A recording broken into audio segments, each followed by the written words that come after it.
이전 그 중세 교회에서는요, 예배가 지나치게 의식적이고 화려한 외형에 치중돼서 신앙의 본질이 많이 흐려지기도 했습니다. 그 라틴어로 예배가 진행됐어요. 그때 당시는. 여러분, 라틴어? 이태리어 말입니다. 이태리어. 아셔요? 네. 그걸로 지금 만일에 지금 천주교가 그걸로 지금도 하고 있다고 하면 아마 신자들이 몇 명이나 될까 좀 궁금해요.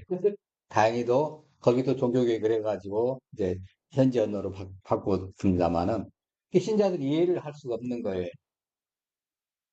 신앙의 교육적 역할을 제대로 수행하지 못한 거 차라리 헬라어로 했으면 많은 사람 알아들을 텐데 그때 당시 헬라어가 공용어였으니까 예.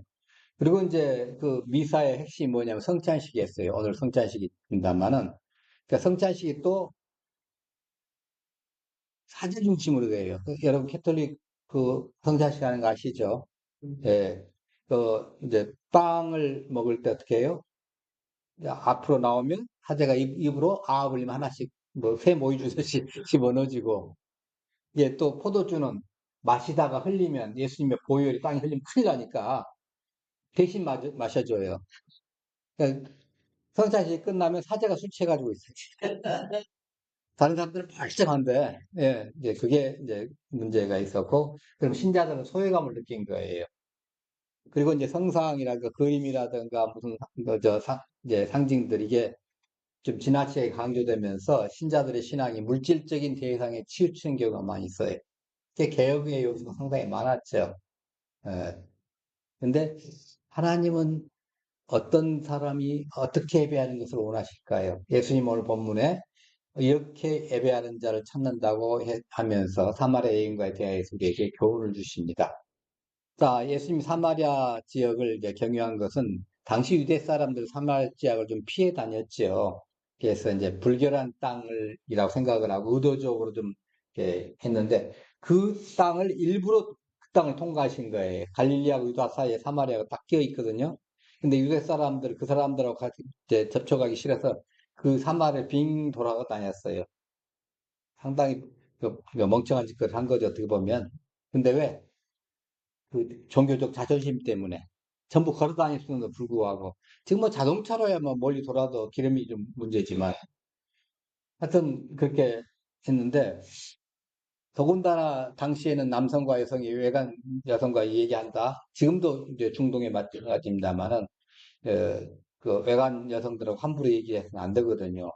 그래서 그런데 이제 그런 금기였는데 지금 사마리아 여성과 예수님 지금 대화하시는 장면이 오늘 나옵니다. 이걸 그 사람들은 종교적 부정함이라고 생각을 한 거예요. 자, 예수님께서 목이 마르시니까 우물가에 나와가지고 물 좀 달라고 합니다. 우리 옛날에 저도 이렇게 착각을 해서 잘못 가르친 적이 있는데 이때가 낮 12시가 아니에요. 예, 왜냐하면 로마 시간으로 따져야 됩니다. 로마 시간으로. 그래서 지금 우리 시간과 똑같이 생각하면 돼요. 오후 한 6시쯤. 때가 육신으로 나왔죠. 노안복음에. 그게 보면 오후 6시에요. 해질 때 사람들이 나와가지고 물길로 나오니까 사마리아 여인이 그렇게 뭐 도덕적으로 나빠가지고 그렇게 뭐 햇볕에 쨘 만큼 사람들이 없는 시절을 한 것이 아니고 나중에 천국 가면 좀 미안하다고 좀 해줘야 될 거 아니에요, 지금. 예. 왜냐면 요한복음은 로마 시간에 맞춰 써졌어요. 다른 복음서는 이스라엘의 그 시간 개념에 해서 써졌는데, 자, 그러면 이제 사람들이 나와가지고, 이제 이 여인뿐만 아니라 다른 사람들도 나와가지고 있었겠죠. 근데 이 사람이 나오니까 물 좀 달라 해가지고 이제 그때부터 이제 하는데 여인이 이제 요즘 말하면 까칠해. 그래가지고 종교적 차별 등 뭐 이유를 대고 말하는데 예수님께서 이제 그 여자의 마음을 딱 결혼 생활 들어가지고 딱 집어가지고 너 남편 데려와봐 하면서 너 남편 다섯이지 말고 지금 있는 남편 네 남편 아니다고 이렇게 하면서 겸손하도록 딱 만들어내십니다. 자기의 과거를 알고 있잖아요. 여러분 모르는 사람이 여러분의 과거를 알고 있으면 여러분 어떻게 생각을 해야 돼요? 쏙 집게는 최소한 그 정도는 생각하시겠죠? 안 그래? 네, 물론 신천지 같은 경우는 그걸 이제 일부러 만든다고 그래요. 신천지에서는 한 사람을 포섭하기 위해서 그 사람 친구 주변에서 그 사람의 과거 현재를 해서 알려주고 제3자가 가서 얘기할 때 마치 아는 것처럼 네, 이렇게 포섭을 해가지고 딱 끌어당긴다 그래요. 자기가 뭐 예수님이 아니니까 그걸 이제 다른 사람 통해서 미리 알아서 정보를 해가지고 집중적으로 타결하죠. 핀 타격이라고 그럽니다만은 지금 예수님께서 이 여자에게 정확하게 찝어내니까 이 여자가 어떻게 생각했어요? 선지자십니다. 그잖아요. 점쟁이를 할 수는 없잖아요. 선지자십니다.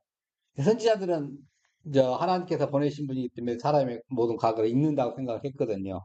실제 또 그랬고, 예. 그걸 모르겠어요. 초자연적인 이제 지식을 가졌기 때문에. 그래서, 예수님이 보통 분이 아니구나. 하나님께로부터 보내신 받은 자구나. 이 생각을 한 거예요. 그리고 이제 그 마음에서부터 종교적으로 이제 막 움직이기 시작한 겁니다. 20절부터 이제 이런 질문을 합니다. 한번 봅시다. 같이 봅니다. 우리 조상들은 이스라엘과 유해하였는데 그 친구의 말은 얘기할 곳이 예루살렘에 있다 하더이다. 그리스도께서 그들에게 여호와의 말을 믿으라. 이 산에서도 말고 예루살렘에서도 말고 너희가 아버지께 예비할 때가 이르리라. 아멘. 예. 자, 유대인과 이제 사마리아인의 그 갈등은 기원전에 720년 아시리아가 722년에 북쪽 이스라엘이 망하고 다음에 아시리아가 그 정복하면서 혼혈 정책을 씁니다. 다른 나라에 있던 사람 여기다가 막 집어넣고 막 바꿔버려요. 북한이 지금 그러잖아요. 여기 있던 사람 저기로 바꾸고 강제 이주를 막 시킨 거예요. 그러면서 이제 결혼도 그런 식으로 만들어낸 거죠. 이스라엘 사람끼리 결혼하는 게 아니라 다른 나라 사람들하고 바꿔서 결혼하도록 만들어내니까 자연히 종교적인 특성이 사라져 버리는 거예요. 그러니까 한쪽은 유대 종교를 가지고 있었는데 한쪽은 이방 종교가 들어간 거죠. 그러니까 이제 이 사람들이 나중에 와가지고 그 이제 회복했을 때 예루살렘의 그 성전을 이제 재건하면서 추진할 때 사마리아인이 야 우리도 같이 끼워줘요 하니까 이스라엘 사람들이 야 너네들은 정상적인 종교 생활이 아니라 반쪽밖에 아니잖아. 신앙이 반쪽밖에 아니야. 정상적으로 믿는 게 아니잖아. 이것도 믿고 저것도 믿는 사람들이잖아. 우리는 그거 사람들하고 같이 할 수가 없어. 여러분 만일 신천지가 우리하고 같이 함께 예배합시다 하면 어떡하겠어요? 안 하죠, 당연히. 예. 하면서 신천지도 성경 들고 다니고 다 우리도 예수 믿는다 큰소리 치잖아요, 다들. 근데 우리는 안 하죠. 너 신천지잖아. 우리가 믿음이 틀려.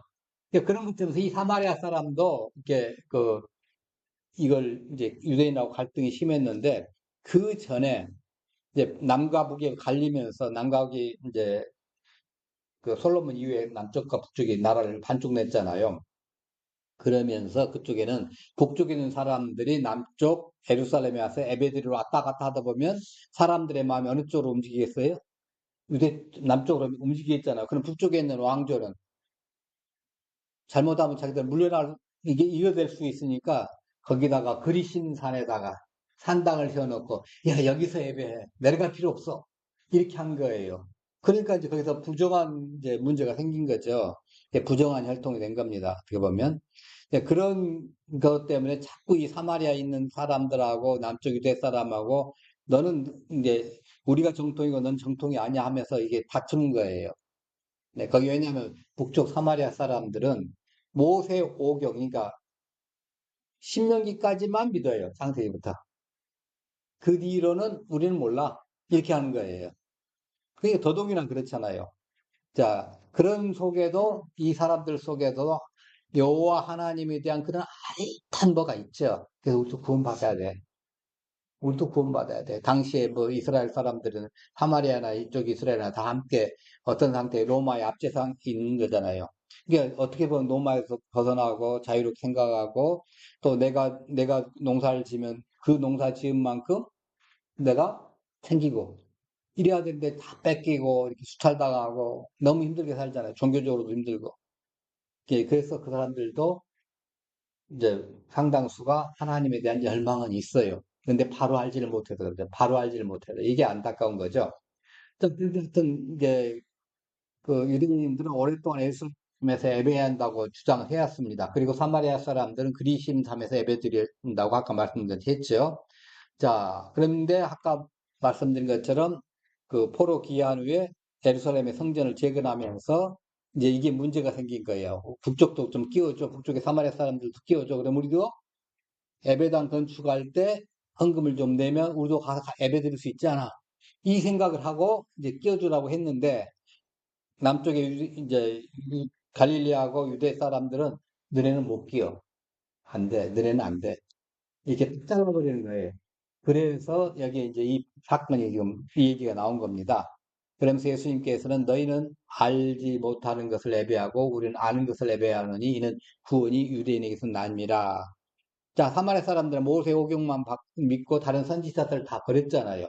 그러니까 하나님을 공경하는 일에 대해서 잘못된 점이 많아요. 근데 유대인들은 구약을 전부 가졌어요. 신약 나가지고 안 받았지만 그게 진정한 종교를 받은 거예요. 자, 그래서 하나님의 계시를 받아 보존하고 우리까지 넘어와야 됩니다. 그리고 그 안에서 유다 지파 속에서 메시아 되시는 예수께서 나오시고 한 거예요. 그래서 구원이 유대인에게서 나온다는 말씀이 바로 그거예요. 이제 왜냐하면 남쪽에가 유다 지파 있잖아요. 네, 남쪽에 유다 지파하고 베냐민, 네, 그 주축 세력이 있습니다. 자, 그러시면서 23절에 이렇게 말씀하십니다.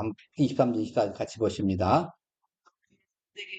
저들은 영과 진리로 예배할 자가 없나니 곧 이때가 아버지께서는 저희에게 이렇게 예배하는 자들을 찾으십니다.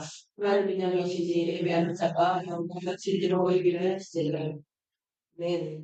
자, 하나님께 예배드리는 자들, 하나님께서 예배하는 자들은 영과 진리로 예배하는 사람들을 찾는다는 거예요. 하나님 특정 지역이나 민족에 한정되시지 않는 분이고 보이시지도 않는 분이에요. 그러니까 자꾸 뭔가 뭐 피워놓고 뭐하고 뭐 이걸 원하시는 게 아니라는 거죠. 예. 지금 아무리 뭐, 지금 유럽이라든가 그런 데 가면 멋진 성당들이 많이 있습니다. 또 러시아 가면요, 굉장히 그 고색 찬란한 그 성당들이 많이 있어요. 근데 거기가 뭘로 해요? 촛불 펴놓고 이렇게 예배를 드려요. 아마 내 생각엔 거기 그쪽의 사제들은 아마 단명할 것 같아. 그 미세먼지 때문에. 예. 그런 이제 추측이 듭니다만은 뭐 우리가 예전에 밑에서도 어떤 그런 거 한번 경험 한번 했잖아요. 한 주간 딱 경험했는데 그때 제가 못 잘랐습니다. 오려면 안 된다고. 근데 그런 것들이 주가 아니에요.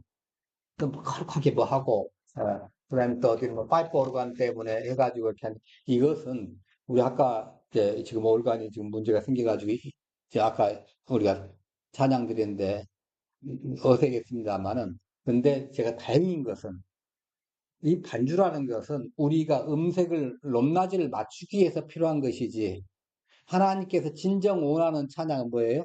반주 소리보다도 우리의 목소리를 통한 찬양을 원하시는 거예요. 근데 반주가 소리가 크면 우리 목소리가 잘 안 들려요. 오늘 정확하게 잘 들었어. 너무 하나님이 우리 예배를 진짜 잘 받으실 거다. 나 그 생각을 들고 감사했습니다. 아까 우리 지금도 안 됩니다만은. 예. 그래서 이거 왜 안 되지? 이거 신경 쓸 거 없어요. 아무리 멋진 곳에 예배한다고 하고 할지라도 그곳에 가장 중요한 건 뭐냐면 아까 영과 진리라고 그랬잖아요. 그럼 영은 뭐죠? 우리 요한복음 5장에 할 때 영은 내가 너희에게 이르는 말이니 이는 살리는 예 너희를 살리는 생명이 살리는 것은 영이니 하면서 말씀을 하시잖아요. 요한복음 5장에 그러니까 말씀이에요. 말씀으로 해드려야 되는데 말씀 없이 무슨 행위로만 한다든가 이거는 아니라는 거죠. 과거에 이제 아까 말씀드린 종교교육 이전에 저기는 아까 성찬 중심으로만 한 거예요. 왜? 어차피 라틴어로 해봐야 못 알아들으니까 성찬식만 맨날 한 거예요. 모두 모임에. 이게 핵심은 맞아요, 분명히. 예. 이것이 메시지가 되니까. 그런데 분명히 말씀하잖아요. 영. 하나님 말씀을. 그 다음에 진리는 뭐예요? 요한복음 14장 6절에 내가 곧 길이요, 진리요, 생명이니. 그럼 이 진리라는 건 뭡니까? 예수님인데. 그럼 예수님은 뭘 상징해요? 십자가의 대속하심. 우리 지금 관계는 그거잖아요. 그거 없이는 우리가 예수님과 연결 그 점이 없습니다. 예. 내가 십자가의 대속하심을 못 믿으면 아무런 연결점이 없는 거예요. 신학대학 가서 신학 박사를 하더라도 그런 분 많아요. 지금 뭐 신학 박사 하시는 분 중에도 예수님이 대속하심을 못 믿는 사람들 많아요. 근데 그 사람들한테 어떤 뭐 교단에서는 잘 모르고 안 믿는지 안 믿는지 어떻게 뭐 까볼 수는 없잖아요. 그러니까 목사 안수도 해주고 막 그래요. 박사기는 줄 수 있어요. 그 부분에 학문이니까 진짜. 근데 목사 안수를 막 주고 그래요. 그러면 타이틀 달고 가서 뭐 하고 그건 어떻게 된 거죠? 잘못된 거예요. 또 아무리 여기에 많은 숫자가 와 있더라 할지라도 예, 뭐 많은 숫자 있더라도 예수님이 나를 대신하여 죽으셨습니다. 이걸 믿지 못하는 사람들, 이걸 안 믿는 사람들이 와 있으면 그 사람들이 아무리 경건하고 멋지게 찬양을 하고 할지라도 그건 그 예배는 무효지요. 그렇잖아요. 그렇지 않겠어요? 그걸 지금 얘기하시는 거예요. 예수님이 나를 대속하셔 준 것에 대속받은 사람들이 대속하심을 받은 것에 감사하고 감격해서 드리는 경배예요. 이게 예배입니다. 그러면서 하나님의 말씀으로 우리가 그 경배하는 거예요. 그래서 개신교회가 예배 주체가 뭡니까? 설교죠. 설교가 길어지더라도 때로는 여러분 너무 잘 양해해 주신데 감사합니다. 자, 하여튼 이 구원의 약속을 이제 가장 예배 필수적인 요소입니다. 예, 영과 진리. 그래서 장소나 시간과 뭐 이게 중요한 게 아니라 우리의 중심이 또 본질입니다. 예수님 이름으로 기도하는 거 역시 예수님이 우리의 누구라는 걸 고백하는 거죠. 대제사장. 대제사장이 구약에 보면 백성들을 대신해 가지고 짐승을 죽여 가지고 하나님께 드리면서 이제 기도를 하잖아요. 근데 우리는 기도 말미에 누구 이름으로? 예수님 이름으로. 예수님이 대제사장이자 제물이 돼 가지고 되셨기 때문에 그래서 그런 거죠. 우리는 이걸 정확하게 이해합니다. 아무리 교회에서 멋진 얘기를 하고 뭘 하더라도 깔깔깔 웃고 뭐 행복한 시간 다 하더라도 이 예수님의 계속하심이 깃반에 없다가 하면 그 예배는 뭐예요? 아무것도 아니에요. 강연이에요. 그냥 신앙 강좌 아니면 뭐 교양 강좌에 끝나요. 뭐 재밌게 하고 뭐하고 뭐하고 해가지고 사람들 끌어모으고 할 수는 있어요. 근데 그건 예배가 아니에요. 그래서 예전에 예배한 분들은 맨 처음에 예수 안 믿는 사람들은 성경 공부를 시켜가지고 확실하게 예수님이 나의 주, 나의 하나님으로 믿는다고 고백하면 예배에 데려와요. 성경 공부는 얼마든지 같이 할 수 있어요. 음. 왜? 예배는 하나님 앞에 드라는 거니까. 여러분, 예전에 나이 드신 분들 어릴 적에 세배하러 다니면, 새벽에부터 일어나서 세배하러 다니면, 이제 항렬 순서대로 하죠. 아버지 때 그 사람들 쭉 하고, 그 다음에 손주 때에서 쭉 하고 세배를 이렇게 합니다. 근데 어느 날 보니까 손주 친구가 와가지고 얼떨결에 와서 자다가 얼떨결에 깨어가지고 지도 못 모르고 세배를 하는 거예요. 그럼 이제 그 사람은 이제 세배 받으시는 분의 손주입니까? 아닙니까? 아니죠. 얼떨결에 A상을 할지는 몰라도 아니에요. 가짜예요. 그럼 언제 그 가능해요? 입양하면 가능하겠죠. 입양하면, 뭘로 입양하면? 예수님의 보혈로. 바로 그걸 얘기해 주는 거예요. 경배는. 하나님께 우리가 절하는데, 예배는 우리가 하나님께 절하는데, 말씀으로, 영과 진리로, 말씀과 예수님의 대속하심을 믿음으로 절한다. 이걸 생각하시면, 아, 예배에 저것이 빠지면 이건 엉터리다 생각하시면 됩니다. 그걸 지금 얘기하신 거예요. 지금 하마리 애인에게 더 이상 뭐 장소도 아니고, 뭐 때도 아니고, 시간 맞춰서 이거 아니다. 하면서 더 중요한 거 이거다 하면서 곧 내가 십자가에 죽고 그 대속하심을 믿어가지고 너희들이 함께 예배할 때가 오나니 곧 이때라 하고서 지금 얘기하시는 거죠. 곧 오나니 했잖아요. 지금 왔다는 소리가 아니라 곧 오나니. 이 말은 뭡니까? 예, 지금 곧 그 시간이 임박했어요. 네. 과거 몇천 년 동안 그들 창세기 3장부터 지금 아담이 타락한 이후로부터 예수님이 그 오실 것이 예언됐는데 그게 지금 다 해가지고 곧 온다. 지금 시간이 멀지 않았다. 그걸 지금 얘기하신 겁니다. 예. 그래서 하나님은 이렇게 예배하는 자를 찾으시니라. 자, 그럼 구약에서 제사 방식을 한번 우리가 조금 더 이제 해봅시다. 십자가를 통해서 사실은 끝났습니다. 예, 구약은 어떻죠? 예, 생축 중에서 이제 소나 양으로 예물을 드려가면서 흠없는 수컷으로 해먹만 해서 이제 연락하시고 일일이 해가지고 이제 드립니다. 말하자면 생축이 죽어야 이제 예배가 되는 거예요. 제사가 되는 거예요. 생축이 제단이 올라가지고 살아서 춤추면 아무거나 무효입니다. 그러니까 제단을 올리기 전에 이제 죽이죠. 제단을 올리기 전에 누구랑 죽여요? 예, 만일 그 속죄제 같으면 죄를 지은 사람이 죽여야 원칙이 있죠. 음. 자, 하여튼 이제 그렇게 됐는데 이 출애굽기를 통해서 하나님께서는 성막 제작을 이제 하게 만들고 거기에서 구원받고 이제 어떻게 교회가 이끌어 나갈 것인가 이걸 얘기했는데 레위기는 성막 안에서 드리는 제사에 초점을 맞춰 가지고 성도가 경배하고 올바른 삶을 가르치는 방식을 가르쳐줘요. 그래서 이제 가인과 아벨의 제사나 또 아브라함이 단을 쌓은 것처럼 구원받은 사람들이 하나님께 단을 쌓는 그런 삶을 이제 살아가는 겁니다. 이건 이제 요한복음에서 요한복음 4장에 이제 에베라는 그 표현으로 강조를 하죠. 네. 구약에서는 제사인데 물론 이 말씀을 하고 있는 당시에도 예루살렘 성전에서는 제사가 이루어지고 있는 상황이에요. 네. 자, 그러면 이 제사는 하나님께 드리는 거죠. 그래서 하나님께 드리는 경건한 예배 행위입니다. 사람들 간에 이제 A가 차듯이 예배는 가장 높으신 분께 드리는 존경의 표현이에요. 아까 세배 얘기를 했습니다만. 자, 하여튼 구약시대 하나님께 드리는 예배 한 형태로 이제 이렇게 만드신 것은 이제 하나님께서는 우리를 만드신 목적이 뭐라고 그랬죠? 영광 받으시려. 피조물 만드시 영광 받으시라고. 예.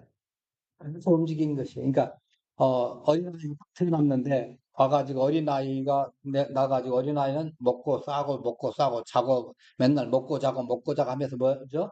점점점 커요. 그러면서 엄마가 가르쳐주고 아빠 가르쳐준 것을 하나씩 따로 사는 거예요.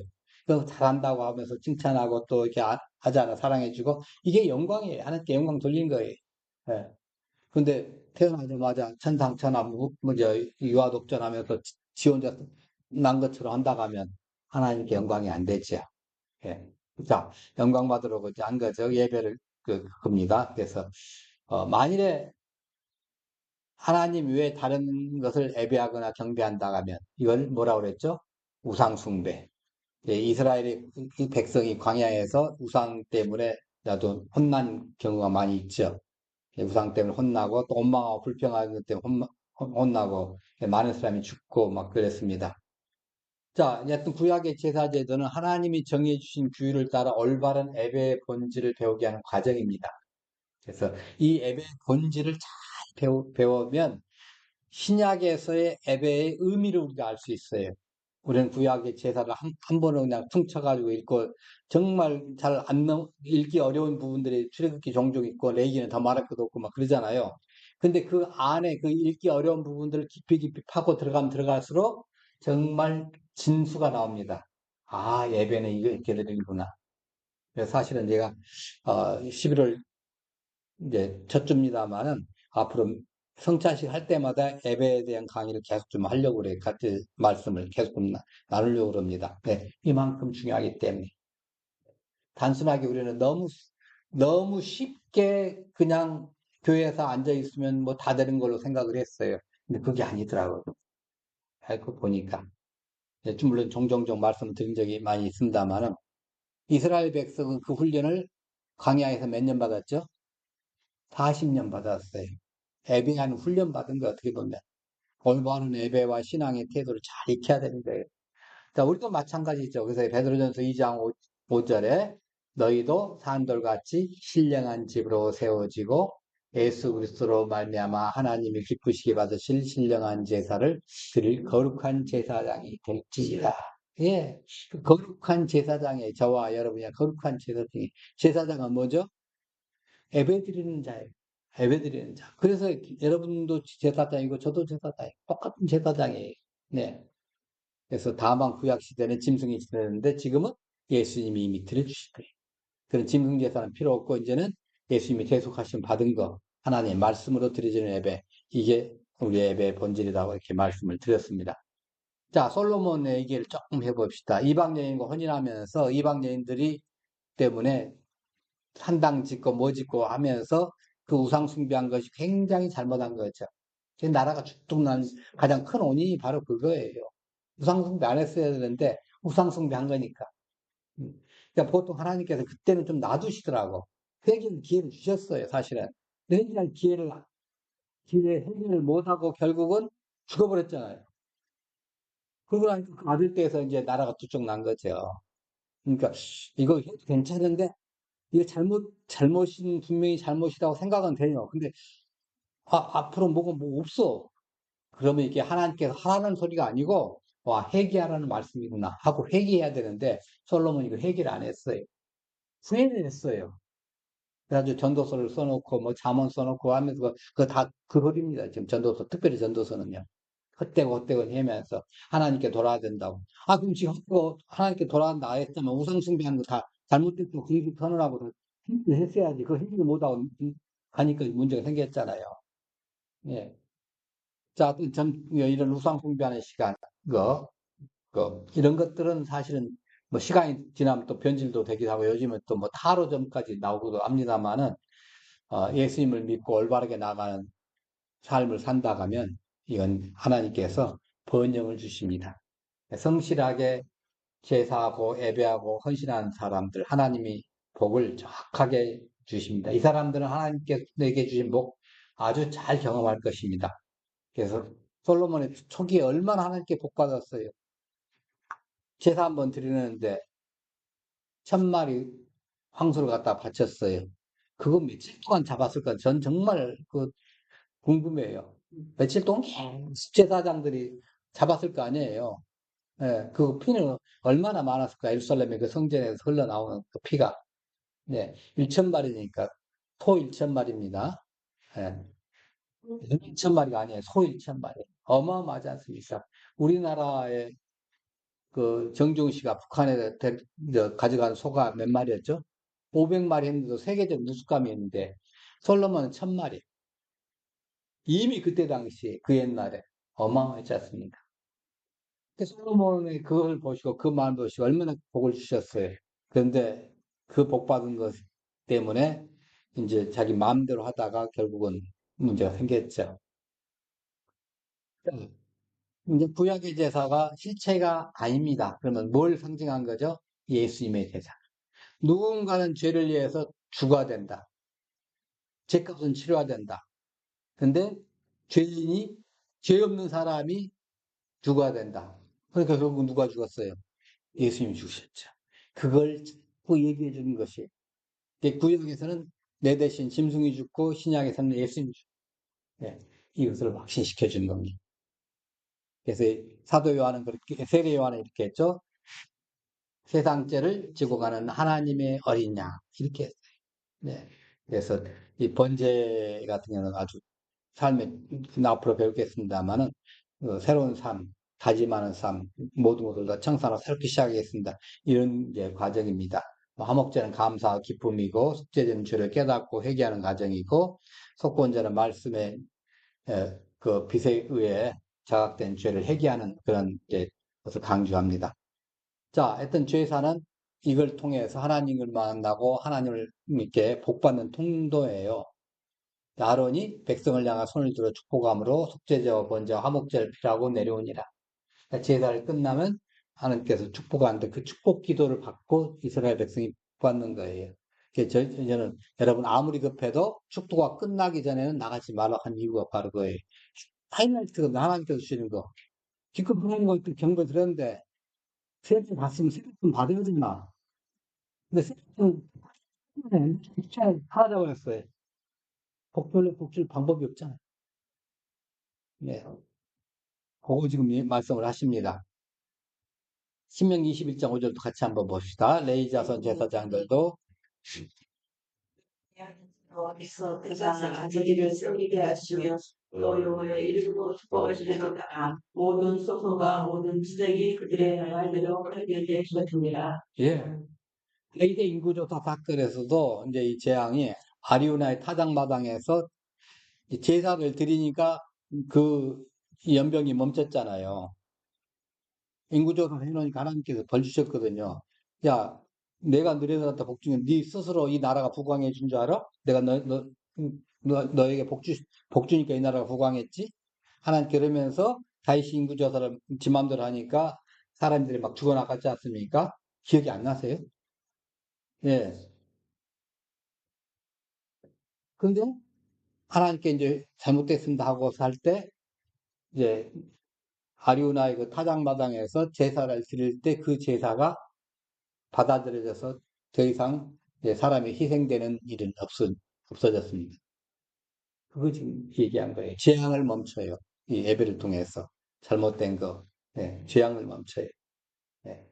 그 예배가 얼마나 중요한 건지 생각을 우리는 하셔야 할 것입니다. 그래서 우리는 다 같이, 누구라? 왕 같은 제사장이다. 예, 예, 제사장 역할. 그래서 예배가 무엇보다도 중요합니다. 그래서 뭐, 이제 참석은 말할 것 없고, 하나님 앞에 나가는 이 성실한 그 열매를 맺고, 하나님께 복받고, 하나님 만난 통로고, 또, 저주를 또 예방하고, 뭐 이런 것들, 예, 그래서 통해서, 이 예배를 통해서 우리가 받는 겁니다. 그래서 예수님은 영과 진리로 예배하는 자를 하나님께서 찾으신다고 말씀을 하십니다. 다시 한번 말씀드리면, 영은 예수님께서 우리에게 들려주신 말씀입니다. 하나님의 말씀으로 예배를 드려야 됩니다. 뭐 그거 예배 시간에 와가지고 공자월 맹자를 하고 있다 하면 하나님께서 그 예배를 안 드리시겠죠. 잖아요. 그러니까 제사는 하나님과 깊이 만나고 교제하는 자리에 있습니다. 구역 제사도 그렇다는 거예요. 그럼 오늘 우리가 드린 예배도 하나님의 임재를 체험하고 있는지 생각을 해봐야 돼요. 오늘 아침 제가 성탄식을 준비하면서 하나님 지금 함께 하시죠? 그래서 예수님과 우리가 함께 할 때 이 예배를 통해서 큰 영광 받으시고 우리에게 큰 은혜를 덧입혀 주옵소서. 이렇게 기도하면서 이제 성탄식을 준비를 했거든요. 바로 그게 하나님의 임재. 지금 우리와 함께 하시고 나와 함께 하시고 이 임재가 예배 시간에 있는 게 아니라 24시간 우리 함께 하시는 분이에요. 내가 너 함께 하리. 예. 특별히 말씀과 이 설교를 통해서 하나님의 뜻이 어디에 있는가, 그리고 그거를 순종하고 따라 지킴으로 복을 또 받는 거죠. 그 영과 진리로 예배한다고 했는데, 이 진리로 예배한다는 건 아까 말씀드린 대로 예수님의 대속하심 받은 자가, 그 예수님의 대속하심을 믿고 대속하심을 받은 자가 그 대속하심에 기반하여 감사와 감격으로 하나님께 경배하는 거예요. 네. 나 구원받은 게 너무너무 감사해. 그 감사와 감격으로 예물도 드리고 와서 경배하고 하나님의 말씀도 듣고 그 말씀대로 살 거야. 그 예배예요. 예. 구약제사는 동물의 희생을 통해서 예수님의 십자가를 예표를 한 겁니다. 성찬식을 날 때 예수님의 십자가 희생을 이제 기억하면서 감사의 마음을 이제 하나님께 드리는 거죠. 그래서 제가 같이 먹을 때마다 뭐예요? 감사하는 마음. 우리가 들자고 그러지 않습니까? 하나님의 은혜와 축복을 누리는 시간입니다. 하나님께 매우 귀중히 여기실 시간이 예배 시간이. 예.